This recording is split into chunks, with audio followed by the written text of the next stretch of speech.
Silicon city ಬೆಂಗಳೂರಿನ silk board area ಅಂದರೆ ಬಹಳಷ್ಟು ಜನರಿಗೆ ತಟ್ಟಂತ ನೆನಪಾಗೋದೆ ಟ್ರಾಫಿಕ್ ಜಾಮ್. ಸಿಲ್ಕ್ ಬೋರ್ಡ್ನ ಟ್ರಾಫಿಕ್ ಜಾಮ್ನಲ್ಲಿ ಒಮ್ಮೆ ಸಿಲುಕಿಬಿಟ್ರೆ ನರಕವೇ ಗೊತ್ತಾಗ್ಬಿಡುತ್ತೆ.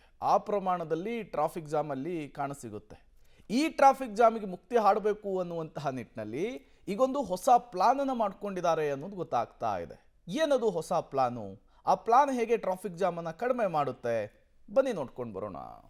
ಸಿಲ್ಕ್ ಬೋರ್ಡ್ ಮಾರ್ಗದ ಪ್ರಯಾಣಿಕರಿಗೆ ಗುಡ್ ನ್ಯೂಸ್. ಶೀಘ್ರದಲ್ಲೇ ಸವಾರರಿಗೆ ಕಡಿಮೆಯಾಗಲಿದೆ ಟ್ರಾಫಿಕ್ ಬಿಸಿ. ಬೆಂಗಳೂರಿನ ಸಿಲ್ಕ್ ಬೋರ್ಡ್ ಭಾಗದ ಸವಾರರು ಕಳೆದ ಹಲವು ವರ್ಷಗಳಿಂದ ಟ್ರಾಫಿಕ್ ಸಮಸ್ಯೆ ಎದುರಿಸುತ್ತಲೇ ಬಂದಿದ್ದಾರೆ. ಟ್ರಾಫಿಕ್ ನಿಯಂತ್ರಣಕ್ಕಾಗಿ ಈ ಮಾರ್ಗದಲ್ಲಿ ಫ್ಲೈಓವರ್ಗಳು ಬಂದರೂ ಸಮಸ್ಯೆ ಬಗೆಹರಿದಿರಲಿಲ್ಲ. ಆದ್ರೆ ಈ ಮಾರ್ಗದ ಬಹುನಿರೀಕ್ಷಿತ ಡಬಲ್ ಡೆಕ್ಕರ್ ಫ್ಲೈಓವರ್ ಮತ್ತೊಂದು ಬದಿಯ ಸಂಚಾರ ಮುಕ್ತಗೊಳಿಸಲು ಬಿಎಂಆರ್ಸಿಎಲ್ ಮುಂದಾಗಿದ್ದು ಶೀಘ್ರವೇ ಓಪನ್ ಆಗಲಿದೆ. ಕಳೆದ ವರ್ಷ ರಾಗಿಗುಡ್ಡ ಮತ್ತು ಎಚ್ಎಸ್ಆರ್ ಲೇಔಟ್ ಮಾರ್ಗದ ಡಬಲ್ ಡೆಕ್ಕರ್ ಫ್ಲೈಓವರ್ ಒಂದು ಬದಿಯಲ್ಲಿ ಸಂಚಾರ ಮುಕ್ತ ಮಾಡಲಾಗಿತ್ತು. ಪರಿಣಾಮ ಈ ಮಾರ್ಗದ ಸೆಂಟ್ರಲ್ ಸಿಲ್ಕ್ ಬೋರ್ಡ್ ಬಳಿ ಹೆಚ್ಚಾಗುತ್ತಿದ್ದ ಟ್ರಾಫಿಕ್ ಸಮಸ್ಯೆ ಒಂದು ಹಂತಕ್ಕೆ ಕಡಿಮೆಯಾಗಿತ್ತು. ಆದರೆ ಮತ್ತೊಂದು ಬದಿ ಮಾರ್ಗದ ಕಾಮಗಾರಿ ಪೂರ್ಣಗೊಳ್ಳದ ಕಾರಣ ಮಾರ್ಗ ಓಪನ್ ಆಗಿರಲಿಲ್ಲ. ಈಗಲೂ ಎಚ್ಎಸ್ಆರ್ ಲೇಔಟ್ ಕಡೆಯಿಂದ ರಾಗಿಗುಡ್ಡ ಮಾರ್ಗಕ್ಕೆ ಸಂಚಾರ ಮಾಡುವ ಸವಾರರು silk board junction, BTM layout junction ಸೇರಿದಂತೆ ಮಾರ್ಗದ ಹಲವು ಕಡೆ ನಿತ್ಯ ಟ್ರಾಫಿಕ್ ಜಂಜಾಟದಲ್ಲಿ ಸಂಚರಿಸುವಂತಾಗಿದೆ. ಆದರೆ ಸದ್ಯ ಇದಕ್ಕೆ ಮುಂದಿನ ಜನವರಿ ಅಂತ್ಯಕ್ಕೆ ಬ್ರೇಕ್ ಹಾಕಲು ಬಿಎಂಆರ್ಸಿಎಲ್ ಮುಂದಾಗಿದ್ದು ಸವಾರರಿಗೆ ಗುಡ್ ನ್ಯೂಸ್ ನೀಡಲು ತಯಾರಿ ನಡೆಸಿದೆ. ಸಿಲಿಕಾನ್ ಸಿಟಿ ಬೆಂಗಳೂರಿನಲ್ಲಿರುವಂಥ ಸೆಂಟ್ರಲ್ ಸಿಲ್ಕ್ ಬೋರ್ಡ್ ಜಂಕ್ಷನ್ ಅಂತ ಹೇಳಿದ್ರೆ ಸಾಕು, ಎಂಥವ್ರಿಗೂ ಕೂಡ ಇದು ಪೀಕ್ ಟ್ರಾಫಿಕ್ನ ಪ್ರದೇಶ ಅನ್ನುವಂಥದ್ದು ಗೊತ್ತಿದೆ. ಬಟ್ ಆದರೆ ಇನ್ನು ಮುಂದೆ ಸದ್ಯದಲ್ಲೇ ಆ ಒಂದು ಕುಖ್ಯಾತಿ ಏನಿತ್ತು ಅದು ಸದ್ಯದಲ್ಲೇ ಮಾಯವಾಗುವಂಥ ಸಾಧ್ಯತೆ ಇದೆ. ಗಮನಿಸ್ತಾ ಇದ್ರೆ ಅದಕ್ಕೆ ಕಾರಣ ಡಬಲ್ ಡೆಕ್ಕರ್ ಫ್ಲೈಓವರ್. ಅಂದರೆ ಇದ್ರ ಮಾರ್ಗದಲ್ಲಿ ಇರುವಂಥ ಡಬಲ್ ಡೆಕ್ಕರ್ ಫ್ಲೈಓವರ್ನ ಮತ್ತೊಂದು ಮಾರ್ಗ ಏನಿತ್ತು ಅದು ಓಪನ್ ಆಗ್ತಾ ಇದೆ.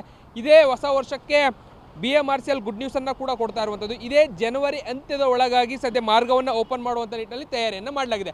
ಡಬಲ್ ಡೆಕ್ಕರ್ ಫ್ಲೈಓವರ್ ಏನಿದೆ ಇದು ಯೆಲ್ಲೋ ಲೈನ್ ಮೆಟ್ರೋದ ಕೆಳಭಾಗದಲ್ಲಿ ನಿರ್ಮಾಣ ಆಗಿರುವಂತಹ ಫ್ಲೈಓವರ್. ಅಂದರೆ ಮೇಲ್ಭಾಗದಲ್ಲಿ ಮೆಟ್ರೋ ಹೋಗುತ್ತೆ, ಕೆಳಭಾಗದಲ್ಲಿ ವಾಹನಗಳನ್ನು ಓಡಾಟಕ್ಕೆ ಅವಕಾಶವನ್ನು ಮಾಡಲಾಗಿದೆ. ಒಂದು ಭಾಗ ಅಂದರೆ ರಾಗಿಗುಡ್ಡದಿಂದ ನೇರವಾಗಿ ಎಚ್ಎಸ್ಆರ್ ಲೇಔಟ್ಗೆ ಕನೆಕ್ಟ್ ಆಗುವಂತಹ ಮಾರ್ಗ ಏನಿದೆ ಈ ಮಾರ್ಗದ ಒಂದು ಸೈಡ್ ಕಂಪ್ಲೀಟಾಗಿ ಓಪನ್ ಮಾಡಲಾಗಿತ್ತು, ವರ್ಷಗಳೇ ಕಳೆದಿತ್ತು. ಬಟ್ ಆದರೆ ಅದರ ಇನ್ನೊಂದು ಮಾರ್ಗ ಅಂದರೆ ಎಚ್ಎಸ್ಆರ್ ಲೇಔಟ್ನಿಂದ ನೇರವಾಗಿ ರಾಗಿಗುಡ್ಡಕ್ಕೆ ಬರುವಂಥ ಮತ್ತೊಂದು ಮಾರ್ಗ ಏನಿರುತ್ತೆ ಅದು ಓಪನ್ ಆಗಿರಲಿಲ್ಲ. ಕಾರಣ ಒಂದಷ್ಟು ಟೆಕ್ನಿಕಲ್ ಇಶ್ಯೂಸ್ಗಳಿತ್ತು, ಜಾಗದ ಸಮಸ್ಯೆಗಳಿತ್ತು, ಕಾಮಗಾರಿಯ ಕಂಪ್ಲೀಟ್ ಆಗಿರಲಿಲ್ಲ. ಕಾಮಗಾರಿಯ ಕೆಲಸಗಳು ಪೂರ್ಣಗೊಳ್ಳದೇ ಇದ್ದಂಥ ಕಾರಣಕ್ಕಾಗಿ ಅದನ್ನು ಕಂಪ್ಲೀಟ್ ಮಾಡೋದಕ್ಕೆ ಆಗಿರಲಿಲ್ಲ. ಬಟ್ ಆದರೆ ಈಗ ಎಲ್ಲವೂ ಕೂಡ ಪೂರ್ಣಗೊಳ್ತಾ ಇದೆ. ಇನ್ನೇನು ಜನವರಿ ಅಂತ್ಯದ ಒಳಗಾಗಿ ಕಂಪ್ಲೀಟ್ ಮಾರ್ಗವನ್ನು ಓಪನ್ ಮಾಡೋದಕ್ಕೆ ಬೇಕಾದ ತಯಾರಿಯನ್ನು ಮಾಡಿಕೊಳ್ಳಲಾಗಿದೆ. ಅಂದರೆ ಸೆಂಟ್ರಲ್ ಸಿಲ್ಕ್ ಬೋರ್ಡ್ನಲ್ಲಿ ವಾಹನಗಳ ದಟ್ಟಣೆ ಹೆಚ್ಚಾಗ್ತಾ ಇತ್ತು, ಅಲ್ಲಿ ಇನ್ನು ಮುಂದೆ ನಿಲ್ಲೋ ಹಾಗಿಲ್ಲ. ಎಚ್ಎಸ್ಆರ್ ಲೇಔಟ್ ಕಡೆಯಿಂದ ಬರುವಂಥ ಸಂದರ್ಭದಲ್ಲಿ ಸೆಂಟ್ರಲ್ ಸಿಲ್ಕ್ ಬೋರ್ಡ್ನ ಹಿಂಭಾಗದಲ್ಲೇ ಒಂದು ನಿಮಗೆ ಫ್ಲೈಓವರ್ ಹತ್ತೋದಕ್ಕೆ ಕನೆಕ್ಟಿವಿಟಿಯನ್ನು ಮಾಡಲಾಗಿದೆ. ಆ ಫ್ಲೈಓವರ್ ಕನೆಕ್ಟಿವಿಟಿಯನ್ನು ತೆಗೆದುಕೊಂಡ್ರೆ ಸೆಂಟ್ರಲ್ ಸಿಲ್ಕ್ ಬೋರ್ಡ್ ಜಂಕ್ಷನ್ ಏನಿದೆ ಅಲ್ಲಿ ನಿಲ್ಲುವಂಥದ್ದು ತಪ್ಪುತ್ತೆ. ಇದೇ ಹೊಸ ವರ್ಷಕ್ಕೆ ಈ ಭಾಗದ ಅನೇಕ ಪ್ರಯಾಣಿಕರಿಗೆ ಅನೇಕ ವರ್ಷಗಳಿಂದ ಇದ್ದಂತಹ ಟ್ರಾಫಿಕ್ ಸಮಸ್ಯೆಗೆ ಮುಕ್ತಿ ನೀಡುವಂತ ನಿಟ್ಟಿನಲ್ಲಿ ಸದ್ಯ ಇದು ಬಹಳ ಸಹಕಾರಿಯಾಗಲಿದೆ. ಸದ್ಯ 80ರಷ್ಟು ಸಿವಿಲ್ ಕಾಮಗಾರಿ ಮುಗಿದಿದೆ. ಎರಡೂ ಕಡೆ ವಯಾಡಕ್ಟ್ ಕೂರಿಸಬೇಕಿದೆ.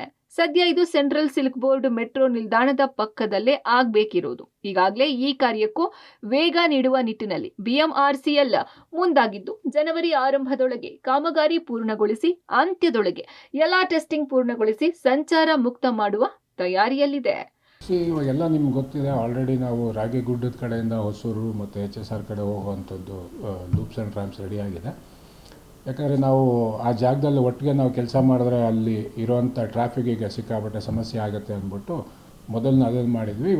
ಇವಾಗ ನಾವು ಎಚ್ಎಸ್ಆರ್ ಕಡೆಯಿಂದ ನಮ್ಮ ಮಾರೇನಹಳ್ಳಿ ರೋಡಿಗೆ ಕನೆಕ್ಷನ್ ಮಾಡೋದು ಪ್ಲಸ್ ಆ ಫ್ಲೈಓವರಿಗೆ ಕನೆಕ್ಟ್ ಮಾಡೋದಕ್ಕೆ ಆ ಕೆಲಸನೂ ಮಾಡ್ತಾಯಿದ್ದಾರೆ. ಬಿಕಾಸ್ ಅಲ್ಲಿ ಹೆವಿ ಟ್ರಾಫಿಕ್ ಇರೋದ್ರಿಂದ ನಾವು ಕೂಡ ಒಂದು ಲಿಮಿಟೆಡ್ ಕೆಲಸಗಳೇ ಮಾಡೋಕ್ಕಾಗುತ್ತೆ. ಸೊ ಹಾಗಾಗಿ ಅದರಲ್ಲಿ ಮೇಜರ್ ಒಂದು 2-3 ಕಾಂಪೋಸಿಟ್ ಗರ್ಡರ್ಸ್ ಇತ್ತು. ಇವಾಗ ಬೇರೆ ಎಲ್ಲ ಕೆಲಸ ಮುಗಿದಿದೆ, ಅದು 3 ಗರ್ಡರ್ನು ಕೂಡ ಕೆಲಸ ನಡೀತಾ ಇದೆ.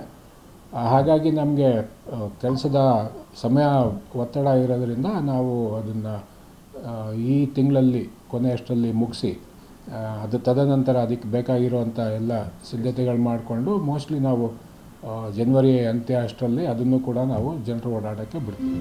ಒಟ್ಟಾರೆ ಹಲವು ವರ್ಷಗಳಿಂದ ಟ್ರಾಫಿಕ್ನಿಂದ ಕಂಗೆಟ್ಟಿದ್ದ ಜನರಿಗೆ ಕೊನೆಗೂ ಸಮಸ್ಯೆಗೆ ಪರಿಹಾರ ಸಿಗುತ್ತಿದ್ದು ಎಲ್ಲವೂ ಅಂದುಕೊಂಡಂತೆ ಆದ್ರೆ ಮಾರ್ಗ ಜನವರಿ ಅಂತ್ಯಕ್ಕೆ ಸಂಚಾರ ಮುಕ್ತ ಆಗಲಿದೆ.